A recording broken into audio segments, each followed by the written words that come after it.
Welcome to Enchanted Teaching. I'm your Enchanted educator, Natalie Lucero, And I'm Adriana. also an Enchanted educator. Natalie, and I just want to point out, did you notice the room?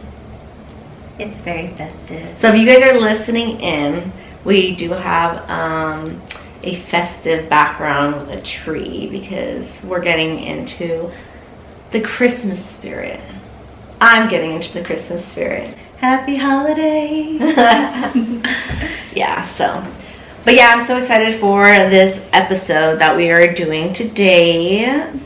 We're very happy to give you this first episode. Today we're going to be talking about early childhood education schools and how there are similarities as well as differences. So there are some differences as far as culture goes and teaching. A lot of teachers, when they're new in an environment, they have to adapt. And even if you've been in a teaching environment before, it's still a new center, different children, different teachers, different teams. There's a lot going on there. Yeah, definitely. I feel like when I started out, it was a little bit nerve-wracking. I worked in a drop-in daycare, and that was my first experience, more like with like actually working with children, and it was with children from 2 to 12, and just that experience was like, it was like nerve-wracking because you're working with different families, you're working with different teachers, and the children. But also when I did subbing too, I went to different centers, multiple centers, and they would just call me in to go to a center, and I didn't know anything about their center. So it was kind of hard sometimes adapting to what was going on because I didn't know their routine. I didn't know how the children were. I didn't know some of their policies of what they, sometimes I'm like, oh, I remember at this school we did this, but at that school it was different. So that was always like hard, and with the different teachers, like the teaching styles was always like hard to adapt to sometimes, especially because if you're only there for a couple hours or just the day, as a sub can be hard. Yes, and it's interesting that a lot of student teachers, when they get into this field, they're like, we connect with the children, we like working with families, we want to be a part of community and helping the children learn and grow, but then they haven't actually experienced it. So there's people who will take the courses without knowing what they're getting themselves into, and then when they get to that practicum and they're thrown into the classroom, they're going, oh my, how do I apply all of this? It's very overwhelming because you have suddenly a class of usually 12 or more children. Yeah. And that is overwhelming if you don't have the tools and the strategies already, and you just kind of have to pick up the pace and go along with that schedule and the routine.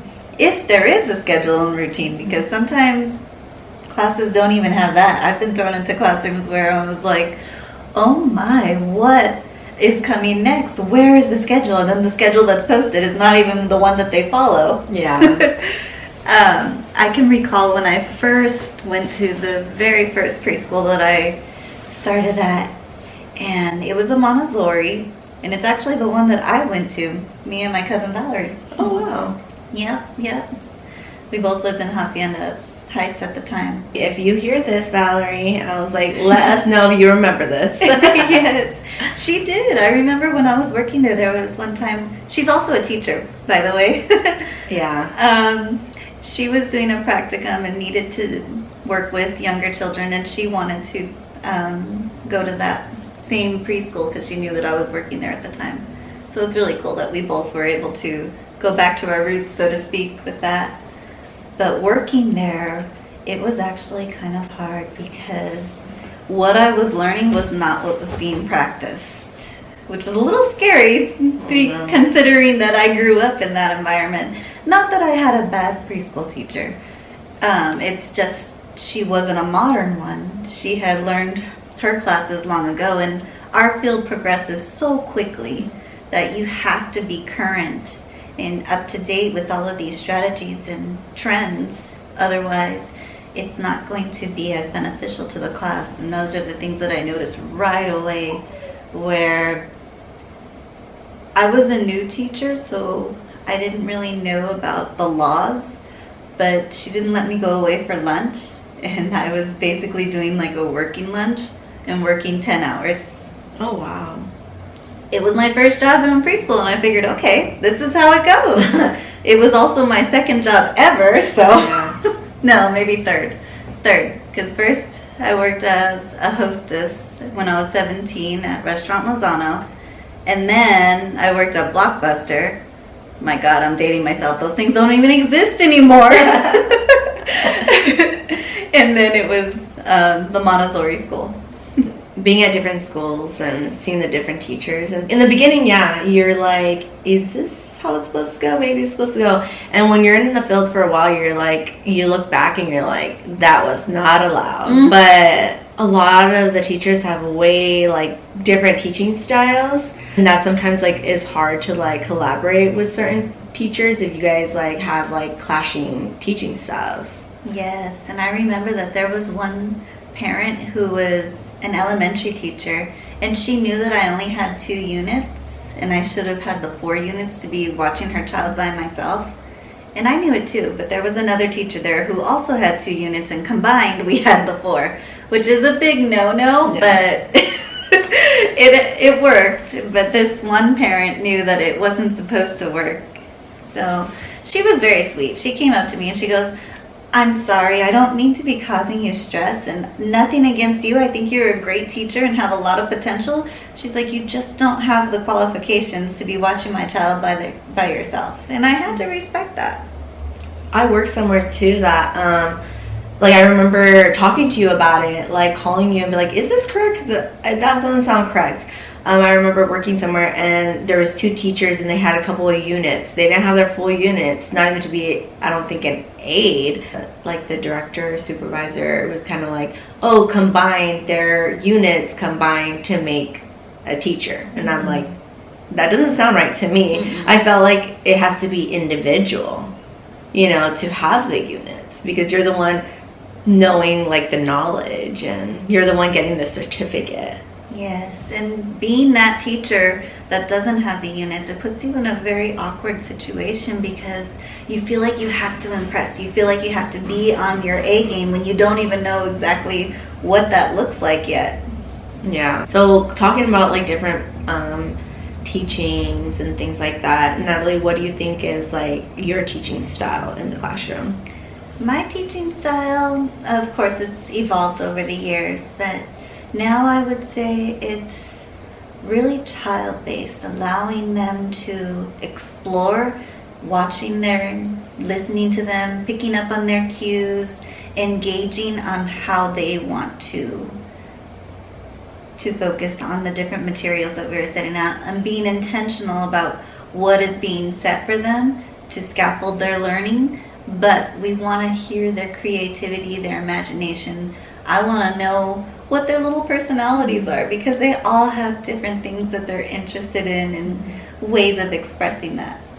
Yeah, I think that's something that I've gained to like learn more and more over the years on how to do that. The drop-in daycare that I worked at, it was basically, we already provided the activities. There wasn't really like what the children are interested in necessarily, because we don't know what kids, they're not usually the same children all the time that come. And the drop-in is basically like if a parent needs to go to the grocery store, they could drop their kid off and then they pick them up. It could be an hour, 2 hours and things like that.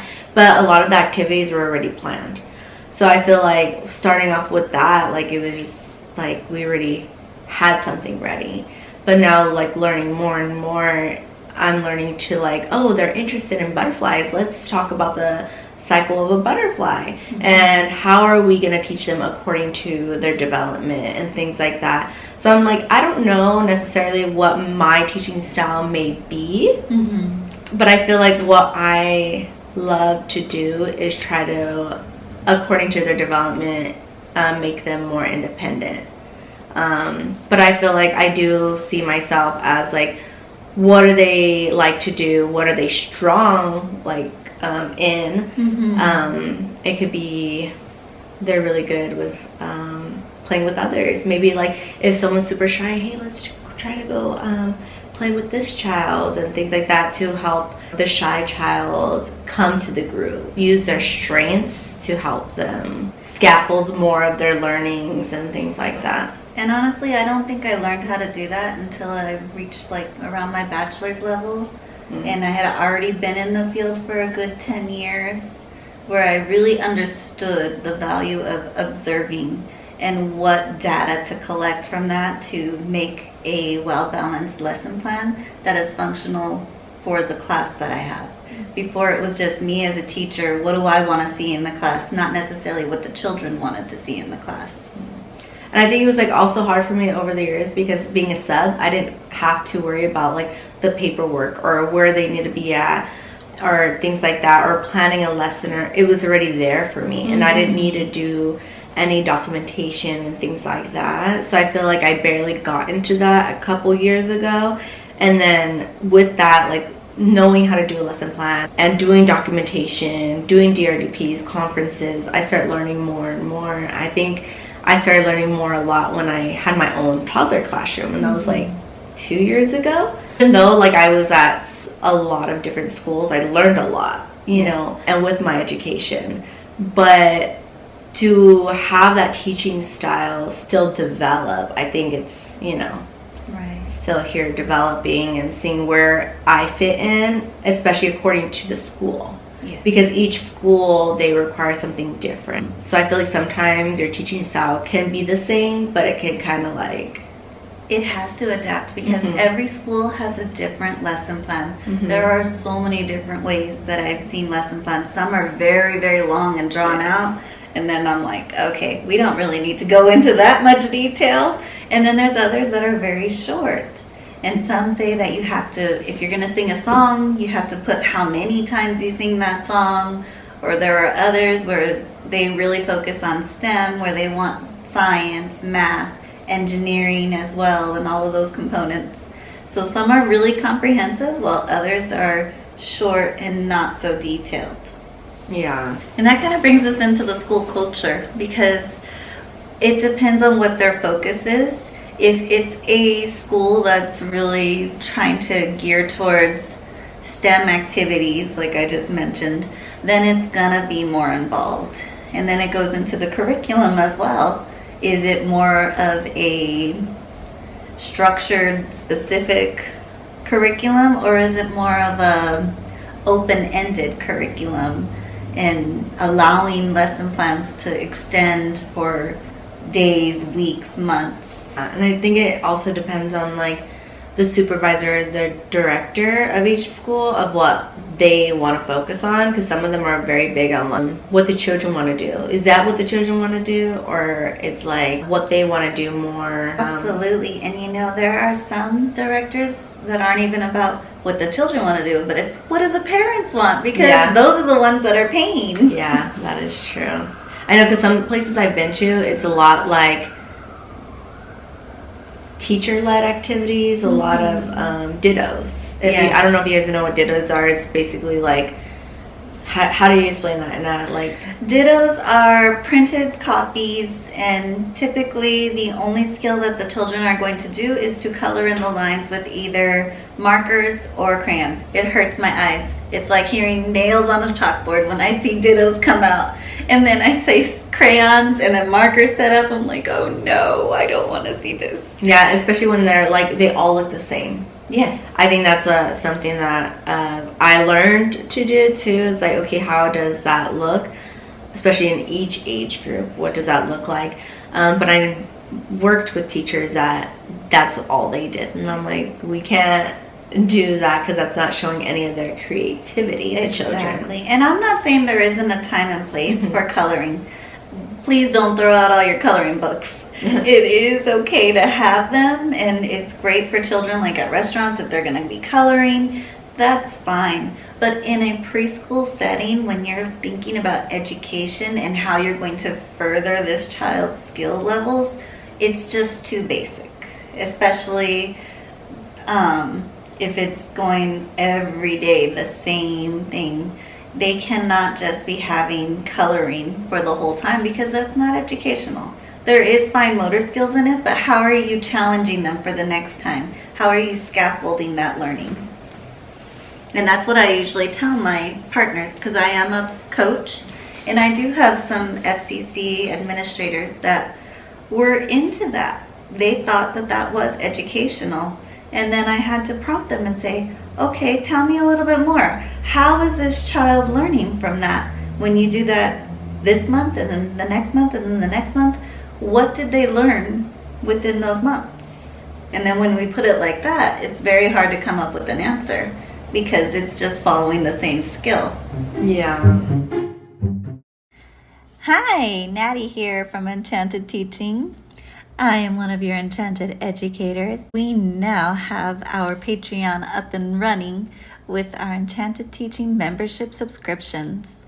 We've got the Dream Pass, which is only $3 a month. And then we have our Magical members, $5 a month for this membership. Then we have our Enchanted VIP access.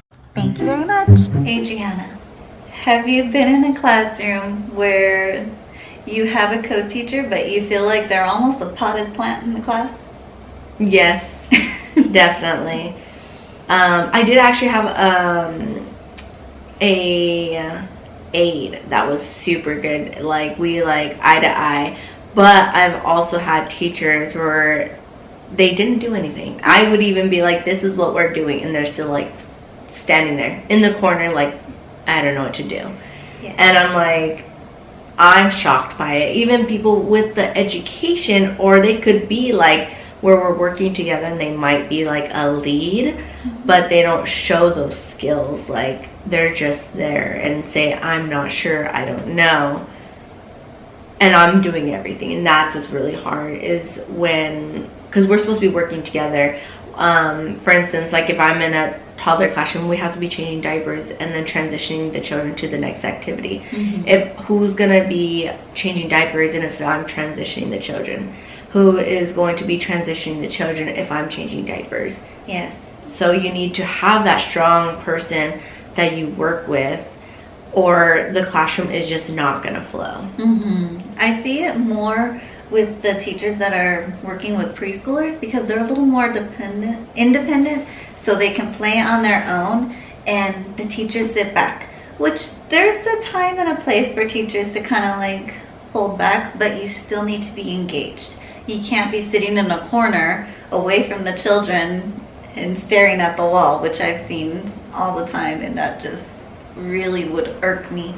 I remember one school in particular where I would be so afraid to take my full 15-minute break because I knew my classroom was just going to unravel into chaos with that teacher that stepped in there. And I'm like, oh, they're going to walk all over her. Everything is going to be destroyed. And I would literally shorten my 15 minutes to 10 minutes because I was like, I'd have anxiety. Yeah. And I feel like that's not that I'm like controlling in a way, but I feel like when it comes to my classroom, there's a way I like to do it, and that's where I feel like because I'm like, I don't want to leave my break because it's going to be out of control, and then I'm like, then I have to gain that control back.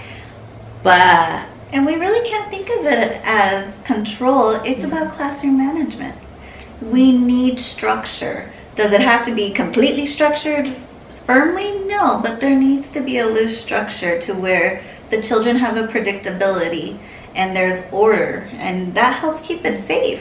Because when you have a very passive teacher that is not really paying attention to the children and not watching what they're doing and not on them, then they start knocking everything down, especially in a toddler class. Oh yeah. You're going to come to a pile of toys from all sides on the rug. And it's just so sad for me to see that, because I would see that with teachers who have been working in the field for 20 years. And I'd be thinking, my God, how have they not learned how to command a class and keep classroom management in that long? Yeah. I actually had a director that like I would be like try to like teach the children, okay, like once we're done with one area, we clean up and then go to another area. And that was a lot with like all my age groups that I've worked with, but this is specifically for my toddlers. And even though they're still learning, I like to teach them, and I feel like that's how I teach, is like I like to teach the children like to be more independent and things like that. So I'm helping them learn how to like put things away. It's like, okay, we can play somewhere else, but let's put our stuff away and go to another area. Yes. My director at that time would be like, no, you let them make a mess. And you don't tell them to clean up until the end.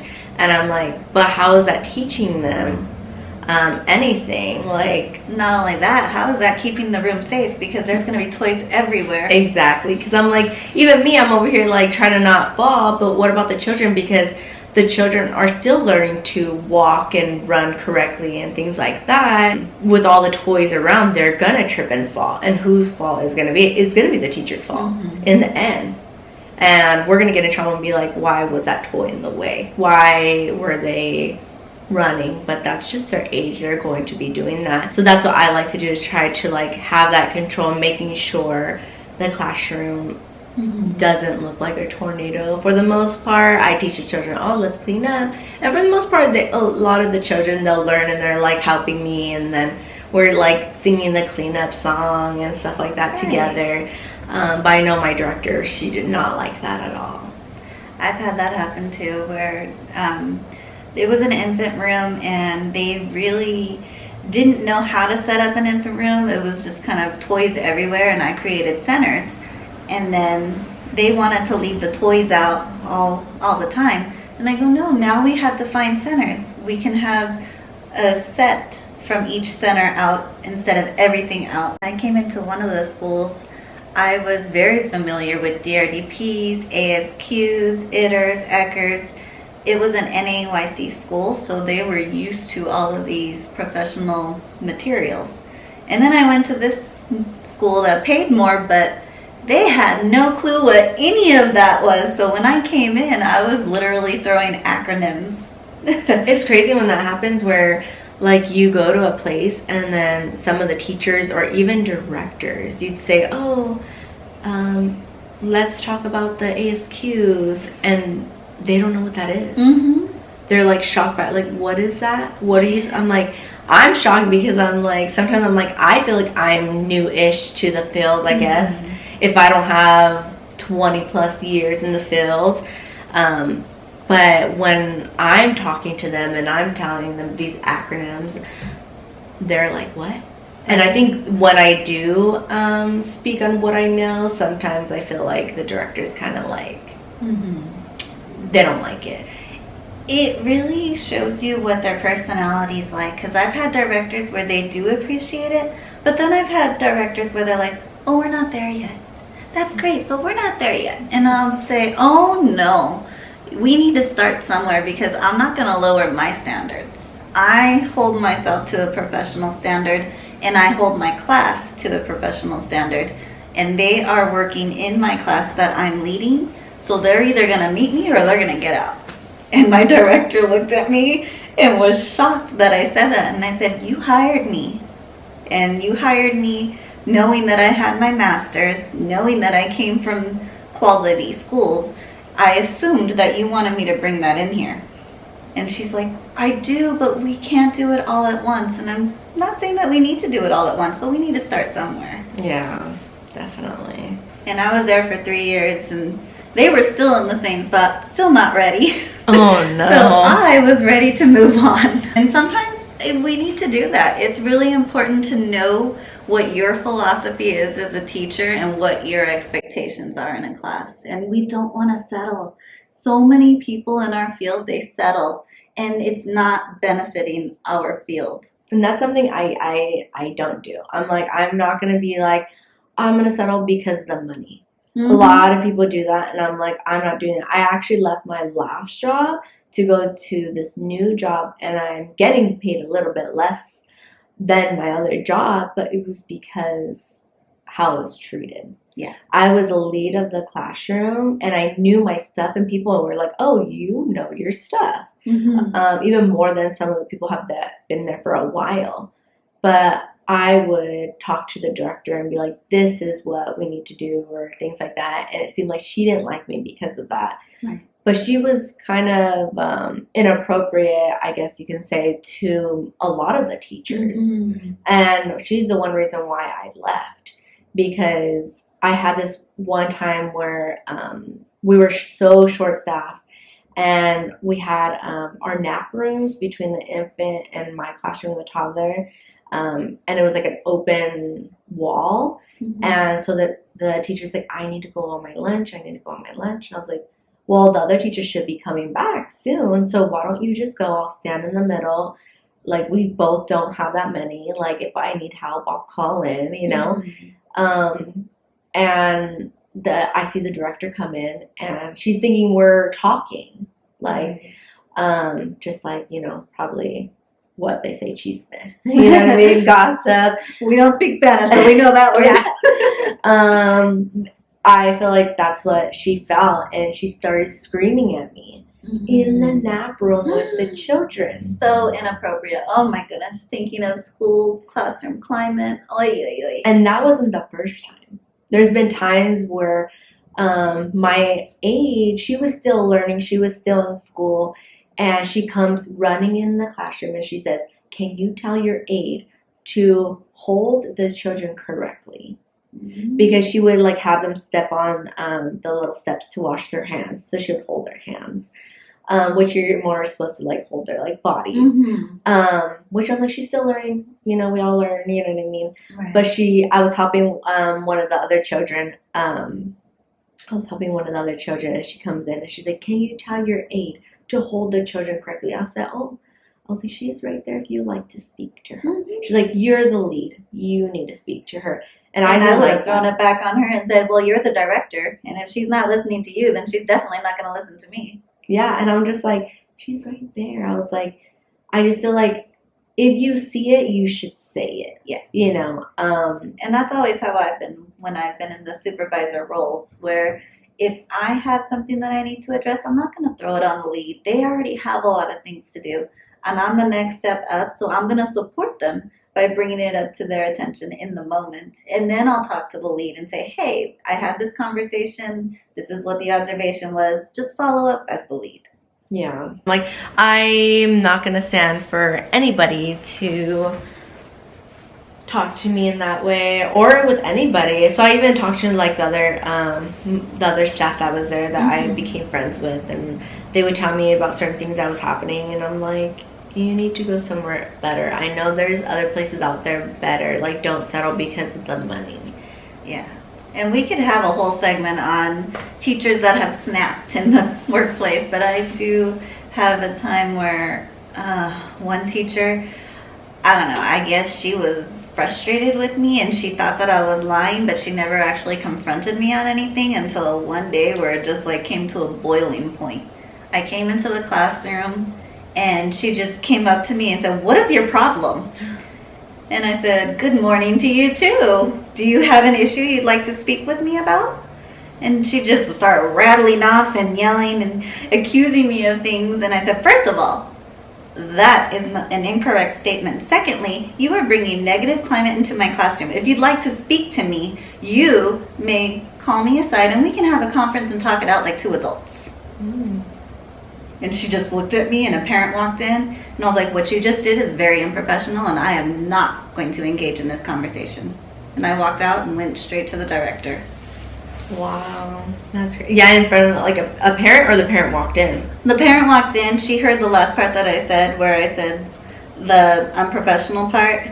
Oh, okay. That has happened to me with the same director, where she was like yelling at me about something and a parent walked in. And the parent was like, that was unacceptable. She even came to me like, what was going on? And even though she's like, even no matter what it was, she shouldn't have like screamed at you like that. Yeah.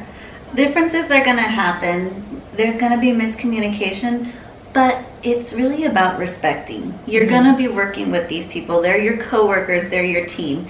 But if there's no respect, then it's time to move on. Yeah. Because it's not worth the stress. It's already stressful with the children and the parents. You don't need the dynamics of a stressful team that's dysfunctional. Yeah. Especially if the supervisor and the director is not doing anything about it. It's a toxic environment and you need to move on. There is a time where we grow out of the place that we're working on and it's time to move on. If you're starting to get constant headaches at the end of the day, If your eye is twitching, I had that happen one time, and literally when I left the school, the eye twitch went away. That's crazy. I was like, oh my God, I had an eye twitch for 8 months. It took me 8 months to realize that the stress at that school was literally physically affecting me. So when I see teachers settle, I feel really bad. And if it's not their place, there's so many different structures out there. If they know what their teaching style is and they understand what they're looking for, they really need to go out there and see what's close by. We are lucky in our field that there are different ways to approach preschool. Yeah, that might be a topic. Ooh, we're stumbling on a few different topics here for the future, right? Yeah, so stay tuned for... But leadership does play a huge role in it, and if the leadership is not working for you, that's not necessarily a reflection on you as a teacher. And just keep that in mind, because we put a lot of pressure on ourselves. Oh yeah, we definitely do. Like, I think about it all the time, like, why, especially like the higher up, I feel like a lot of times they put so much pressure on the teachers, and we're the ones that are interacting like with the teachers. I mean, with the other teachers and the children as well as the parents. Mm-hmm. And that's not even like with all the paperwork and what we have to do. Yes, and I mean, a lot.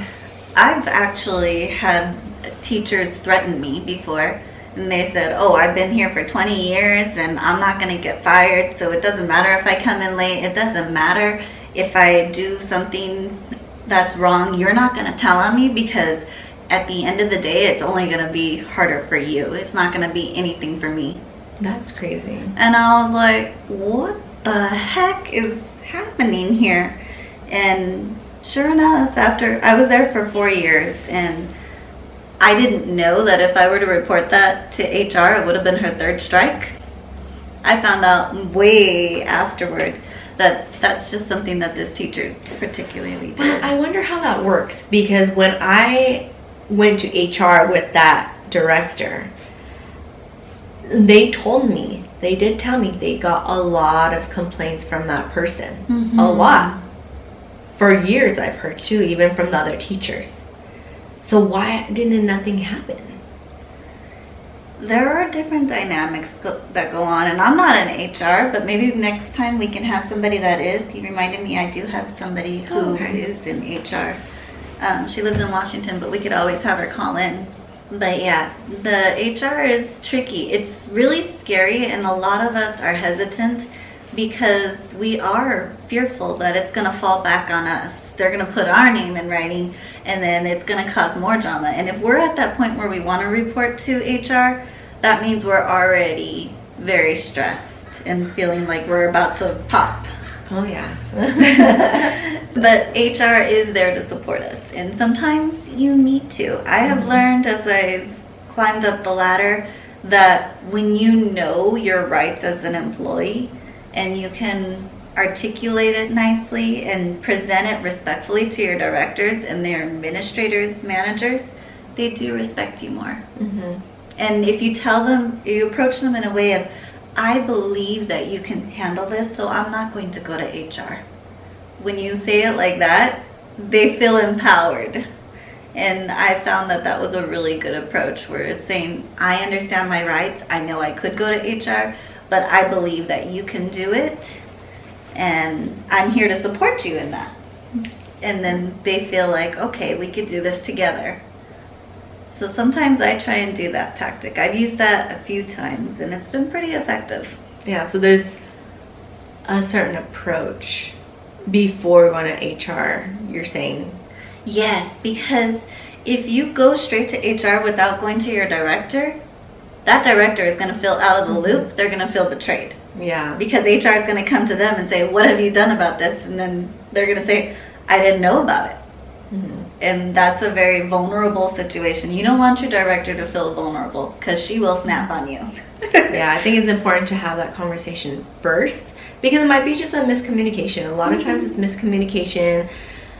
Maybe they're having a bad day, which I feel like is still not an excuse, but to have that conversation about whatever it is, and like, hey, I notice you seem a little bit different today, or you seem upset about this situation. Can we talk about it? Maybe, and say, it made me feel this way. Mm-hmm. Is there another time you can pull me aside to talk about this instead of screaming at me or things like that? I feel like there's like another approach all of us can do before we even, can go to HR and things like that. Definitely, and we could even have a segment about approaches to different situations, because that is night and day as far as how they react and how they want to retaliate, not just from teacher to administrator, but also from teacher to parent.